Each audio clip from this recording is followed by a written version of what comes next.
The bitter wind of December 26, 1776, cut through General George Washington's threadbare coat as he stood on the banks of the Delaware River, watching his ragged Continental Army huddle around dying campfires.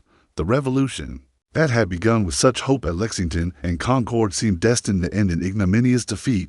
His men's enlistments would expire in mere days, and the British forces under General William Howe controlled New York and most of New Jersey. The cause of American independence hung by the thinnest of threads. Washington's army had been in full retreat for months. After the devastating losses at the Battle of Long Island and the subsequent evacuation from New York, morale had plummeted to catastrophic lows. Soldiers deserted daily, leaving behind only the most desperate or the most devoted. The commander-in-chief knew that without a decisive victory soon, the Continental Congress would likely sue for peace, and the dream of an independent America would die in the frozen fields of Pennsylvania. But Washington possessed something his enemies underestimated, an unshakable belief that desperate times called for desperate measures. As he gazed across the ice-choked Delaware, an audacious plan began to form in his mind. The Hessian mercenaries garrisoned in Trenton would be celebrating Christmas, likely drunk on captured rum and complacent in their winter quarters. A surprise attack might catch them completely off guard. The decision to cross the Delaware on Christmas night was born of pure desperation. Washington understood that conventional military wisdom dictated waiting for spring, but conventional wisdom would not save the Revolution. His intelligence network, led by the invaluable John Honeyman, had provided detailed information about Hessian defenses and routines. Colonel Johann Rall, the Hessian commander, had grown overconfident, dismissing reports of American activity as mere nuisances as Christmas Day faded into night. Washington gathered his officers. The plan was simple in concept, but treacherous in execution. Ferry 2,400 men across a river clogged with ice, march 9 miles through a blizzard, and attack a fortified position at dawn. The risks were enormous if discovered. The entire Continental Army could be destroyed in a single engagement, yet doing nothing guaranteed defeat just as certainly. According to historical accounts preserved in the Smithsonian Institute's Revolutionary War archives, Washington's resolve during this period was unshakable despite the overwhelming odds. The general, who had once been dismissed by European military experts as an amateur, was about to demonstrate that sometimes amateurs, driven by desperate necessity, could achieve what professionals deemed impossible. The night of December 25th brought a howling nor'easter that would have deterred any sensible military commander. Snow mixed with sleet turned the roads into treacherous sheets of ice, and the temperature plummeted well below freezing. Many of Washington's men lacked proper shoes, leaving bloody footprints in the snow as they marched toward their destiny.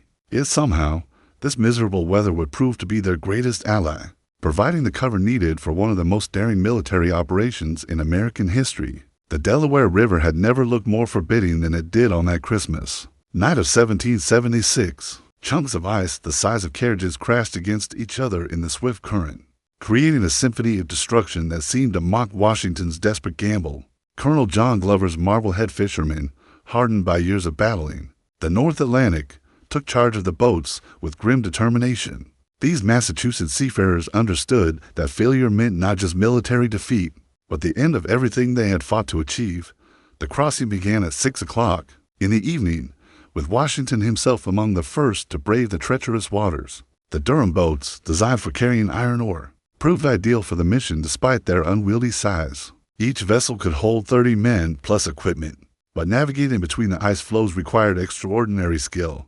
The bitter wind drove sleet horizontally across the river, making visibility nearly impossible and coating everything in a layer of deadly ice. Hours passed with agonizing slowness as boat after boat made the perilous journey.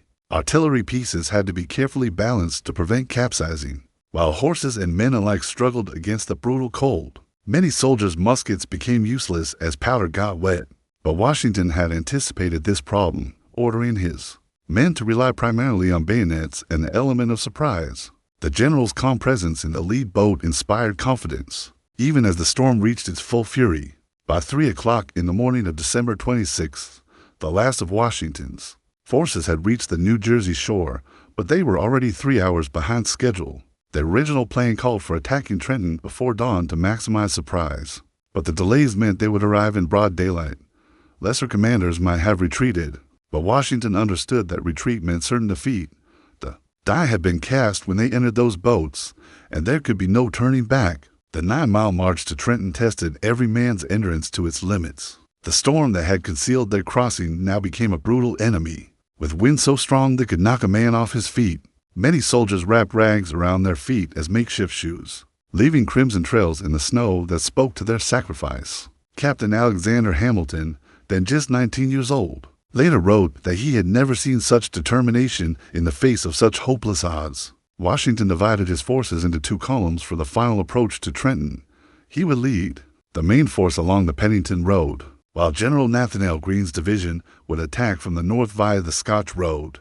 This pincer movement would trap the Hessians in their quarters and prevent organized resistance. The success of the entire operation depended on precise timing and the hope that the enemy remained unaware of their approach. As documented in the archives of the New Jersey Historical Society, local patriots had provided crucial intelligence about Hessian positions and routines. The mercenaries had grown complacent during their comfortable occupation, treating the Americans as little more than bandits incapable of serious military action. Colonel Rahl had even dismissed warnings from loyalist informants, believing that no army would dare attack in such weather. This overconfidence would prove to be his fatal miscalculation. The final mile to Trenton felt like the longest of any soldier's life. Dawn was breaking gray and cold through the storm clouds, as Washington's advance guards spotted the first Hessian sentries. The moment of truth had arrived. Would the revolution die in the streets of a small New Jersey town? Or would this desperate gamble somehow succeed against all odds? The first Hessian sentry to spot the advancing Americans could scarcely believe his eyes. Through the swirling snow and dawn's gray light, he saw not the ragged band of rebels he expected, but a disciplined column of soldiers marching with fixed bayonets. His shout of alarm in German, "Der Feind, der Feind," echoed through Trenton's quiet streets, but the damage was already done. Washington's desperate gamble had achieved the impossible. Complete tactical surprise. Colonel Johann Rahl had spent Christmas evening celebrating with his officers, confident that no enemy would dare venture out in such weather. The Hessians had grown comfortable in their winter quarters, treating the Americans as a minor nuisance rather than a serious military threat. When the alarm was raised, Rahl stumbled from his quarters, still wearing his night clothes, struggling to comprehend how an army he thought incapable of coordinated action had appeared at his doorstep. The battle that followed was more massacre than engagement. Captain Alexander Hamilton's battery unlimbered at the head of King Street and began pouring grape shot into the confused Hessian ranks. The narrow streets that had provided comfortable quarters now became deadly traps, with American forces advancing from multiple directions while artillery commanded every major intersection. The sound of cannon fire mixed with the screams of wounded men and the splintering of wood as cannonballs smashed through buildings. Washington rode among his men like an avenging angel, his massive frame making him an obvious target, yet seemingly immune to enemy fire. His presence alone was worth 1,000 reinforcements to soldiers who had endured months of defeat and retreat. When some Hessians attempted to organize a counterattack near the Assunpink Creek Bridge, Washington personally directed the artillery fire that shattered their formation. The general, who had been criticized for his lack of European military training, was proving that American innovation could triumph over old-world methodology. The Hessian attempt to deploy their artillery failed catastrophically when Captain William Washington and Lieutenant James Monroe led a charge that captured the enemy guns. Monroe, future President of the United States, was severely wounded in the action but refused to leave the field until victory was assured. This single action eliminated the Hessians' only hope of mounting an effective defense, leaving them trapped in the town with no avenue for organized resistance. Colonel Rahl, mortally wounded while trying to rally his men, symbolized the collapse of British confidence in their German allies. The mercenaries, who had been portrayed as invincible professionals, proved unable to cope with an enemy that fought by different rules. Within 90 minutes, the battle was over, with nearly 1,000 Hessians captured and their commander dying in a local inn, reportedly still clutching the warning note he had received the night before but had been too drunk to read. The immediate tactical victory was stunning, but its psychological impact proved even more significant. News of the triumph spread like wildfire through the colonies, reviving hope that had been all but extinguished. Recruitment, which had nearly ceased, suddenly surged as men who had given up on the cause began to believe that victory might actually be possible. The Continental Congress, which had been preparing to flee Philadelphia, instead voted to continue the fight. As recorded in the Pennsylvania Gazette's contemporary accounts, the victory at Trenton transformed Washington from a general on the verge of defeat into a figure of almost mythical status. European observers, who had dismissed the American rebellion as a hopeless cause, began to reassess their calculations. More importantly, potential allies like France started to consider that supporting the Americans might not be throwing money away on a lost cause, setting the stage for the international alliance that would ultimately ensure American victory. The news of Trenton's fall reached British headquarters in New York like a thunderclap on a clear day. General William Howe, comfortable in his Manhattan quarters and confident that the American rebellion was effectively over, struggled to comprehend reports that seemed almost fantastical. An army he had dismissed as defeated and demoralized had somehow materialized out of a blizzard to crush one of his most reliable garrisons. The psychological shock reverberated through every level of British command. Lord Cornwallis, who had been preparing to sail for London to enjoy the social season, was hastily recalled by Howe and ordered to restore British prestige in New Jersey. The general, who had confidently predicted the rebellion's end before spring, now faced the humiliating reality that Washington's rabble had outmaneuvered professional European soldiers. Cornwallis immediately began assembling a force of 8,000 men, determined to crush the Americans and restore the reputation of British arms. The Hessian prisoners taken at Trenton provided American intelligence with invaluable information about British plans and dispositions. Many of these German mercenaries, far from home and fighting for pay rather than principle, proved surprisingly willing to share what they knew. Their testimonies revealed the extent of British overconfidence and the shallow nature of loyalist support in New Jersey. More crucially, they confirmed that British forces were scattered in winter quarters across a wide area, presenting opportunities for further American attacks. Washington understood that single victories, however dramatic, could not win wars. The triumph at Trenton had bought him time and renewed morale, but his army remained outnumbered and outgunned. Most of his soldiers' enlistments would still expire on December 31st, and unless he could convince them to remain, the Continental Army would simply dissolve. The general, who had just achieved the impossible, now faced an even greater challenge, transforming a desperate raid into sustained military momentum. The response to Trenton throughout the colonies exceeded Washington's most optimistic expectations. Militia units that had disbanded in despair began reforming, while recruitment surged in areas that had seemed lost to the British cause. The taverns and churches of New England buzzed with renewed talk of independence, and donations of money and supplies began flowing to the Continental Army. Thomas Paine, whose crisis pamphlet had helped sustain morale during the dark days of retreat, found his words suddenly prophetic. Rather than merely inspirational. In Philadelphia, the Continental Congress experienced its own resurrection. Delegates, who had been preparing to flee the city, instead voted to grant Washington unprecedented powers to conduct the war as he saw fit. The same politicians who had micromanaged military affairs now recognized that their survival depended on giving their commanding general the authority he needed to act decisively. This vote of confidence would prove crucial in the battles to come. The international implications of Trenton began manifesting almost immediately. French agents, who had been observing the American rebellion with skeptical interest, suddenly took notice of Washington's achievement. Benjamin Franklin, representing American interests in Paris, found European attitudes shifting from condescending amusement to genuine curiosity about American military capabilities. The victory had not yet secured foreign alliance, but it had opened doors that seemed permanently closed just days before. According to military historians cited in the Journal of the American Revolution, Trenton represented more than a tactical success. It marked the moment when the American Revolution transformed from a colonial uprising into a genuine war of independence. The British could no longer dismiss their opponents as mere rebels or assume that European military superiority guaranteed victory. Washington had proven that American forces, properly led and motivated, could defeat professional soldiers under the right circumstances. Yet Washington knew that his enemies would not remain shocked indefinitely. Cornwallis was already marching south with overwhelming force, determined to crush the Americans before they could exploit their victory.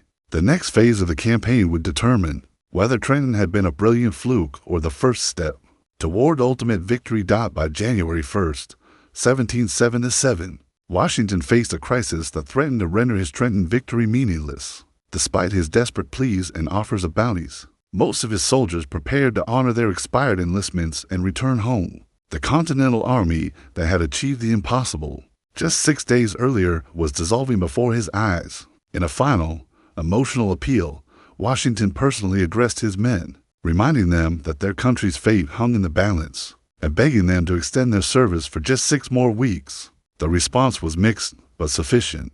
About half of his veterans agreed to remain, giving Washington roughly 1,500 experienced soldiers, supplemented by militia reinforcements from Pennsylvania and New Jersey. It was barely enough to maintain an army, but Washington had learned that desperate circumstances could produce unexpected opportunities. Lord Cornwallis was approaching Trenton with 8,000 men, confident that he could trap and destroy the American force that had embarrassed British arms. Cornwallis reached Trenton on January 2nd, establishing his army south of the Assunpink Creek with Washington's forces visible on the opposite bank. The British general was certain he had finally cornered his elusive enemy. The Americans were trapped between his overwhelming force and the Delaware River with no apparent avenue of escape. "At last we have the old fox safe now," Cornwallis reportedly told his officers. "We'll bag him in the morning." That night, Washington convened a council of war in the cramped quarters of a Trenton tavern. The situation appeared hopeless by conventional military logic. Cornwallis commanded 5 times as many troops, had superior artillery, and controlled all obvious routes of retreat. Yet Washington had already proven that conventional military logic did not always apply to unconventional wars. As his officers debated their limited options, the commander-in-chief listened carefully before revealing a plan that shocked even his most aggressive subordinates. Rather than retreat or surrender, Washington proposed something that bordered on military insanity: a night march around Cornwallis's flank to attack the British garrison at Princeton. The plan required his exhausted army to march 18 miles through the darkness over roads that might be impassable, attack a fortified position at dawn, and defeat the enemy before Cornwallis could march to their relief. The risks were enormous. If the British discovered their movement, the Continental Army would be caught in the open and annihilated. The march began at 1 o'clock in the morning of January 3rd, with the army moving in complete silence over frozen roads. Washington had ordered fires to be maintained in the American camps and left a small rear guard to create the illusion that his entire force remained in position. The deception worked perfectly. Cornwallis slept peacefully, confident that his quarry remained trapped and would be destroyed in the morning. By the time he awakened to discover empty American positions, Washington was already approaching Princeton. The temperature had dropped well below freezing, turning the muddy roads into sheets of ice that made marching treacherous, but also muffled the sound of thousands of feet. Soldiers wrapped their muskets in cloth to prevent the metal from clinking, while officers rode beside their men rather than ahead to avoid presenting silhouettes against the starlit sky. The entire operation required a level of discipline and coordination that European observers still insisted the Americans lacked. As documented in letters preserved by the Princeton Historical Society, local guides proved essential to the success of the night march. Men like Captain John Mott, who knew every farm lane and creek crossing in the area, led the army along back roads that avoided British patrols and pickets. These unsung heroes of the Revolution demonstrated that local knowledge could prove as valuable as military training in the right circumstances. Dawn found Washington's army positioned to strike Princeton from an unexpected direction. The British garrison, commanded by Lieutenant Colonel Charles Mawhood, had received no warning of the American approach and was preparing for a routine march to reinforce Cornwallis in Trenton. The stage was set for another clash that would determine whether Washington's string of victories represented genuine military competence or merely extraordinary luck. The general, who had crossed the Delaware in a blizzard, was about to attempt an even more audacious gamble, one that would either secure his place in history or result in the complete destruction of American hopes for independence. Lieutenant Colonel Charles Mawhood was leading his regiment out of Princeton toward Trenton when his advance scouts brought word that shocked him to his core. American forces were approaching the town from the northwest. The intelligence seemed impossible. Washington's army was supposed to be trapped at Trenton, waiting for Cornwallis to destroy them. Yet there, emerging from the morning mist across the frozen fields, came columns of Continental soldiers with bayonets fixed and colors flying. The battle began with an exchange of artillery fire that echoed across the snow-covered landscape. Captain Alexander Hamilton's guns, the same that had dominated the streets of Trenton, unlimbered with practiced efficiency and began hurling iron at the British formations. Mahood, recognizing that he faced a much larger force than his 600 men could handle, made the fateful decision to stand and fight rather than retreat. His training as a professional British officer would not allow him to abandon Princeton. Without a battle, the initial American assault faltered when British regulars delivered devastating volleys that shattered the advancing militia. General Hugh Mercer, leading the New Jersey and Pennsylvania troops, fell mortally wounded when British soldiers bayoneted him after he refused to surrender. The sight of their beloved general falling seemed to break the American left wing, and panic began spreading through the inexperienced militia ranks. For a terrifying moment, it appeared that Washington's gamble would end in catastrophe. At this critical juncture, Washington himself rode into the battle. Spurring his white charger directly between the opposing lines, the commanding general rallied his wavering troops through sheer force of personality.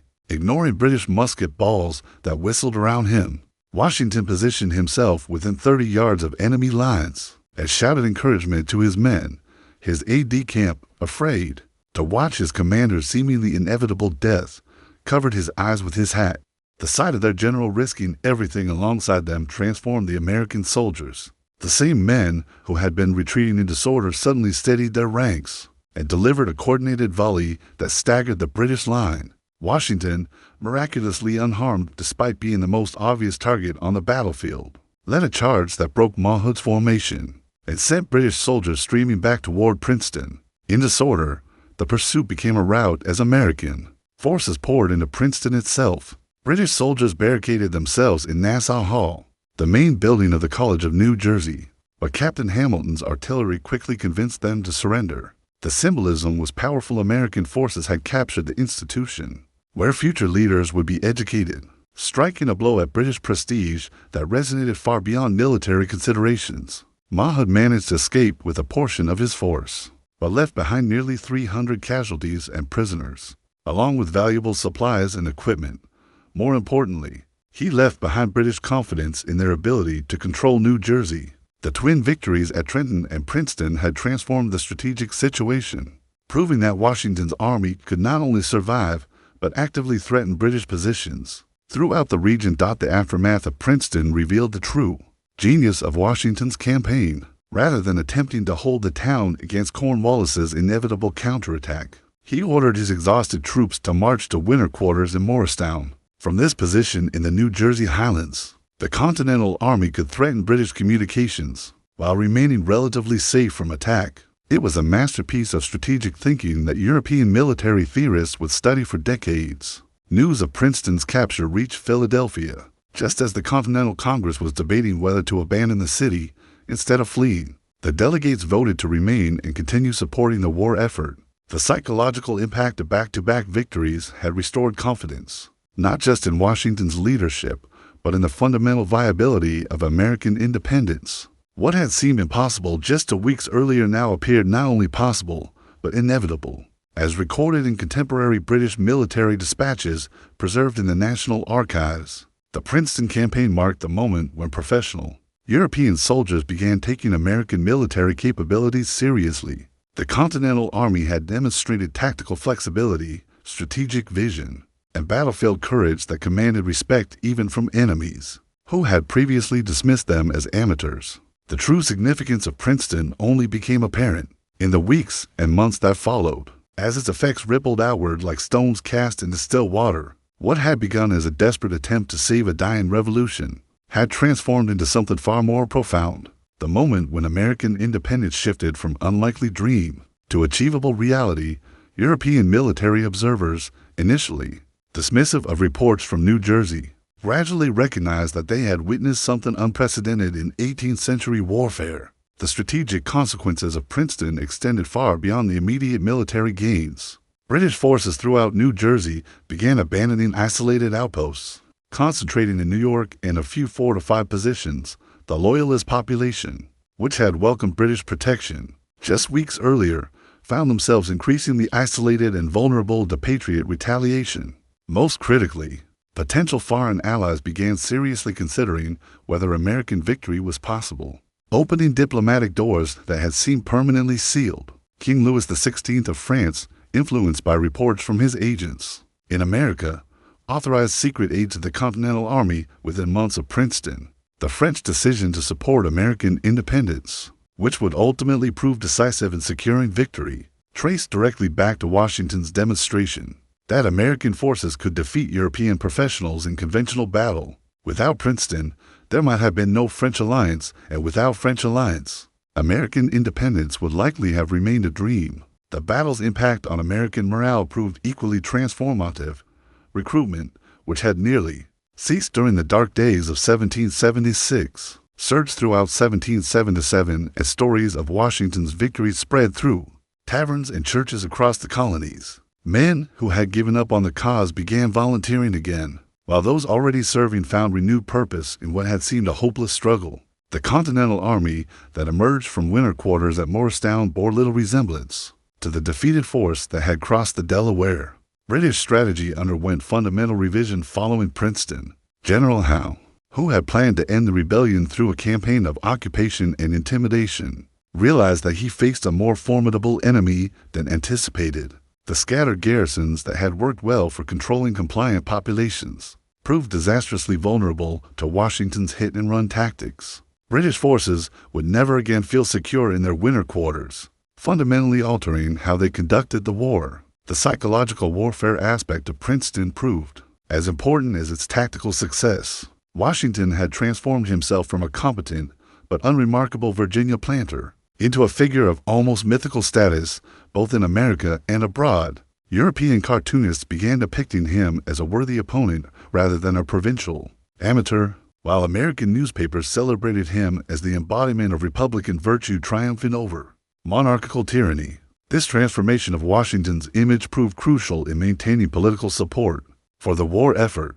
Perhaps most significantly, Princeton demonstrated that the American way of war, combining professional military techniques with innovative tactics adapted to local conditions, could compete successfully with European methods. The rigid formations and conventional strategies that dominated old world battlefields proved inadequate against an enemy that refused to fight by established rules. American officers who survived Princeton carried these lessons forward, creating a military tradition that would influence American warfare for generations. The battle's most profound impact lay in its demonstration that free people, fighting for their own soil and principles, possessed advantages that professional soldiers fighting for pay could not match. This lesson would inspire democratic movements throughout Europe and Latin America, making Princeton not just an American victory, but a turning point in the global struggle between Republican and monarchical governments.